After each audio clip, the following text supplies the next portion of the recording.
Assalamualaikum warahmatullahi wabarakatuh, warga Sukabumi dan Kabupaten Cianjur. Kembali bersama saya Oksa Batiar Kamsah. Kali ini kita akan membahas sesuatu yang penting ketika bulan Ramadan, yaitu soal THR. Sudah hadir bersama kita semua Ibu Veronica selaku Pembina Teknis Perbendaharaan Negara KPPN Sukabumi. Selamat datang Bu di acaranya podcast sukabumiupdate.com. Kita akan membahas sesuatu yang menarik untuk semua orang, apalagi orang-orang yang memang menerima ini, yaitu tentang tunjangan hari raya atau THR. Ini menarik Bu karena isu THR setiap tahun pasti terus bergulir. Dan sekarang kita akan membahas tentang bagaimana proses penyaluran THR bagi pejabat, aparatur negara yang ada di Kota Kabupaten Sukabumi dan Kabupaten Cianjur yang disalurkan oleh KPPN Sukabumi. Mungkin pertanyaan paling awal adalah apa sih itu THR dan seberapa penting itu harus dilaksanakan gitu Bu? Iya, THR, tunjangan hari raya maupun tunjangan hari raya keagamaan itu setiap tahun pasti ditunggu. Bukan hanya oleh PNS, ASN, tapi semua pekerja pasti nunggu setiap tahun. Nah, khusus untuk ASN, THR itu sebetulnya merupakan penghargaan bagi seluruh ASN atas pengabdiannya kepada negara.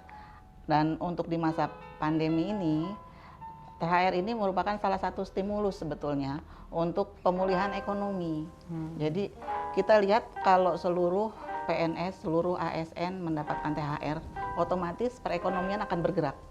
Ya, jadi misalnya seperti saya dapat THR dipakai untuk belanja, mengungkit daya beli ya. Iya, mengungkit daya beli, kemudian akhirnya nanti multiplier efeknya akan dapat nanti. Saya belanja ke toko muter lagi duitnya, akhirnya untuk membayar upah pekerja toko bayar lagi belanja. Ya, sirkulasinya jalan gitu akan ya. jalan. Oke. Itu merupakan salah satu langkah untuk pemulihan ekonomi. Oke, di tengah pandemi COVID-19 yang sampai saat ini belum usai. Jadi THR memang penghargaan Bu ya atas pengabdian teman-teman yang selama ini sudah melayani masyarakat. Nah, untuk di KPPN sendiri ini kan membawahi atau mengkoordinir 3 wilayah, Kota Sukabumi, Kabupaten Sukabumi, dan Kabupaten Cianjur. Kira-kira siapa saja yang menerima THR yang disalurkan oleh KPPN Sukabumi, Bu? Yang menerima THR ini adalah seluruh ASN. Kita bisa bandingkan ya, mulai awal pandemi di 2020-2021, malah tahun lalu itu nggak seluruh ASN terima. Jadi untuk yang eselon 2 ke atas tidak terima THR. Nah, alhamdulillah tahun ini seluruh ASN dapat. Dan bukan hanya ASN-nya, tapi juga P3K, kemudian PPNPN, honorer-honorer yang di instansi-instansi vertikal itu juga dapat. Oke. Dapat THR juga. Itu teman-teman yang bekerja di PNS, ASN di lembaga kementerian mungkin Bu ya? Iya, bukan hanya di instansi pusat kementerian lembaga, tapi juga yang di daerah. Yang di bawah Pemda pun itu juga dapat. Yang mungkin bersumbernya agak beda aja gitu sumber keuangannya kalau gitu. Instansi pusat dibiayai oleh APBN dananya, kalau yang Pemda dananya dari APBD. Oke Bu, dari sekian banyak penerima tadi ada PNS, bahkan CPNS juga menerima, P3K, TNI Polri, dan pejabat negara. Kira-kira untuk nominal besaran itu apakah sama, rata, atau seperti apa penghitungannya Bu? Iya, dasar perhitungan untuk berapa besar seorang terima THR itu berdasarkan gaji yang dia terima setiap bulan. Untuk perhitungan THR ini kita dasarnya dari gaji bulan April 2022 ini 2022. Jadi tergantung pangkatnya. Kita si A dia bulan April terima gaji dengan pangkat golongan 3A misalnya. Nah, dia akan diterima THR juga sebesar pangkat 3A. Jadi disesuaikan dengan pangkatnya. Sebesar penghasilan di bulan April. Oke, jadi menjadi patokannya bulan April 2022 ini ya Bu untuk THR Ramadan atau Lebaran tahun ini. Oke Bu. Ini kan sering ada pertanyaan juga, apakah THR itu nanti ada potongan atau apalah istilahnya untuk hal-hal tertentu, itu gimana penjelasannya Bu? Nah, khusus untuk THR itu beda dengan gaji bulanan ya. Kalau gaji bulanan semua pegawai itu dipotong. Ada potongan untuk tunjangan hari tua, ada potongan untuk BPJS kesehatan dan sebagainya. Nah, kalau untuk THR itu nggak ada. Kita terima gaji full tanpa ada potongan tunjangan hari tua, potongan BPJS kesehatan. Jadi nggak ada potongan apa-apa kecuali pajak. Oke, tidak ada potongan di luar pajak untuk yang nominal THR itu. Jadi masyarakat semuanya, khususnya teman-teman PNS dan teman-teman lain yang mendapatkan THR jangan ketakutan dipotong Bu ya. Iya, betul. Ini sudah sesuai dengan nominal yang memang sudah dihitung dan ditentukan oleh KPPN dan juga pihak-pihak lain Iya, yang memang berwenang untuk itu. Betul. Jadi bisa saya tambahkan satu lagi, karena pencairan THR ini sama dengan pencairan gaji. Jadi penyaluran dananya itu nggak cash, jadi langsung dari kas negara langsung masuk ke rekening para pegawai. Oke. Jadi nggak mampir kemana-mana tuh uangnya. Jadi nggak ada kesempatan lagi untuk potong-memotong. Nggak ada potensi lah untuk ada potensi potong-memotong Bu iya, ya, karena betul. semuanya langsung ke rekening masing-masing Iya, penerima Bu ya. betul. Nah kalau pengajuan sendiri ini kan KPPN memiliki tanggung jawab menyalurkan ke 3 wilayah. Pengajuannya sendiri seperti apa Bu dari satuan kerja di masing-masing wilayah itu Bu? Iya. Jadi kemarin di hari Jumat setelah ada pengumuman dari Bapak Presiden terkait dengan pemberian THR bagi ASN dan TNI Polri, hari Sabtu kami langsung keluar juknis untuk penyaluran THR. Nah, mulai hari Senin kemarin itu seluruh satuan kerja sudah bisa mulai mengajukan pencairan, mengajukan penyaluran THR-nya. Satuan kerja menyampaikan SPM namanya, surat perintah membayar ke KPPN, dan kami akan proses.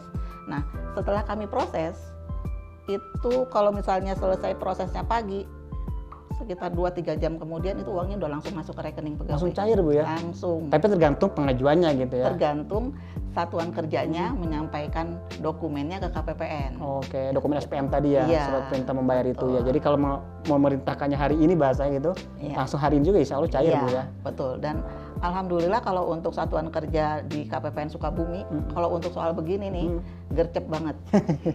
Jadi dalam Senin, Selasa itu kami lembur, dan kayaknya posisi tadi tuh udah tinggal 20%, 10% lah yang belum mengajukan.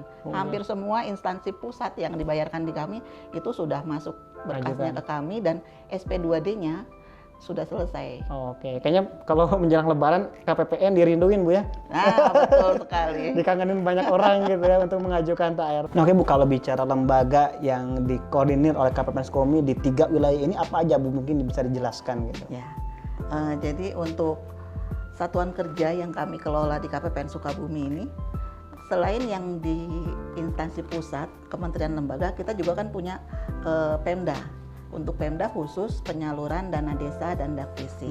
Nah, kalau untuk instansi pusat itu kementerian lembaga yang kami kelola itu ada dari Humham seperti Lapas, Imigrasi, kemudian Mahkamah Agung, satker di bawah Kementerian Mahkamah Agung kami punya ada Pengadilan Negeri, Pengadilan Agama, itu di 3 kabupaten kota itu ada.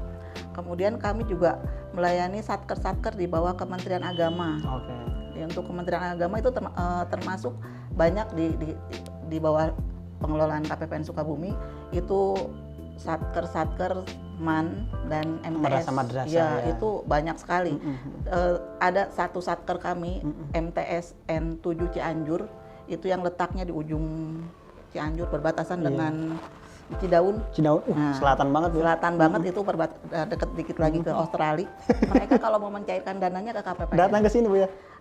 Kalau sekarang karena semua sudah online, satker nggak perlu datang ke KPPN. Dulu ya sebelum tahun 2020 mereka datang. Jadi 7 jam perjalanan ke KPPN Sukabumi untuk mencairkan dana APBN-nya, baik untuk bayar gaji, bayar operasional kantor dan sebagainya gitu. Nah, selain satker itu, Polres juga di bawah. Jadi hampir semua kementerian lembaga yang ada kantornya di Sukabumi, Cianjur itu ke KPPN Sukabumi. Ke KPPN Sukabumi. Oke, siap Bu. Sampai saat ini Bu, ini kan tanggal 20 ya sampai video ini dibuat, sejak 18 April hari Senin itu sudah berapa banyak nominal yang dikeluarkan untuk THR Bu? Iya. Kalau secara kasar ya, saya secara kasar itu ada di kisaran 32 M. Untuk 3 wilayah itu. 3 wilayah itu. Itu untuk pembayaran THR gaji untuk PNS dan Polri, karena kami nggak punya satker TNI. Kemudian untuk pembayaran THR Tukin, karena itu masuk dalam komponen pembayaran THR. Ini juga termasuk alhamdulillah banget karena sudah sejak pandemi kita nggak ada THR Tukin. Sekarang Nah, baru ada lagi ya? baru ada Oh, lagi, oke. baru muncul kembali gitu ya. Kemudian untuk pembayaran THR bagi K3, P3K sama PPNPN, Oke. honorer kayak satpam, pramubakti, dan supir itu juga dapat THR sebesar 1 bulan penghasilan. Oke. Dan ini masih terus berjalan Bu sampai maksimal sampai kapan Bu ini pencairan? Pencairan kami diberi batas minimal. Jadi H-10 sebelum Lebaran Udah selesai. sudah bisa dicairkan. Oh, udah mulai. Sudah bisa dicairkan. Cuman target kami minggu ini selesai semua. Oke. Gitu. Dan tadi kalau dilihat data-data mungkin nggak terlalu banyak lagi Bu ya, tinggal Ya, beberapa aja yang kalau tinggal dicari. kalau saya lihat di aplikasi trafficnya tuh udah nggak sebanyak kemarin Senin Selasa. Tadi tuh udah mulai mereda kayaknya. Jadi udah mulai banyak yang sudah salur pun sudah banyak. Oke, siap. Namun terkait THR mungkin ini lebih ke apa ya, harapan atau mungkin tips ya dari KPPN Sukomi supaya para penerima ini bisa bijak menggunakan uang THR di Ramadan supaya ini bisa berlangsung lama kan, supaya daya ungkit ekonomi juga nggak berhenti di Ramadan kan, biar terus berputar. Apa kira-kira harapan tips yang bisa disampaikan KPPN kepada para penerima ini? Iya, ini kan kita kayak dapat hadiah ya, Iya. kayak dapat hadiah, dapat rezeki nomplok gitu. Nah, pada saat kita membelanjakan uangnya itu jangan mengikuti nafsu. Oke. Ya, belanja sesuai dengan kebutuhan. Karena beda banget kalau kita butuh sama kita pengen. Apalagi kalau Bu ya. Iya, gitu. Dan satu lagi, jangan lupa kita belanjanya ke UMKM. Ya, supaya yang menikmati positif dari THR ini bukan hanya PNS, bukan hanya TNI Polri gitu, tapi seluruh UMKM juga kecipratan. Kita belanja ke mereka, mereka juga dapat. Multiplier efek yang tadi kita bahas itu Bu ya. Jadi perputarannya terus berlangsung ya, apalagi di tengah pandemi. Iya, diharapkan dengan adanya THR ini perekonomian akan bangkit. Oke, siap menjadi salah satu upaya pemulihan ekonomi nasional juga Bu ya, pemberian THR di Ramadan 2022. Oke Bu, terima kasih banyak atas waktunya. Mudah-mudahan lancar sampai nanti penyaluran terakhir dan update terus di Sukabumi dan Cianjur. Mungkin selamat bagi teman-teman yang menerima THR dan mari kita sama-sama pulihkan ekonomi yang ada di Sukabumi dan Cianjur lewat THR yang kita terima. Saya Oksabatiar Kamsa dan Ibu Veronica mohon undur diri. Sekian, terima kasih banyak.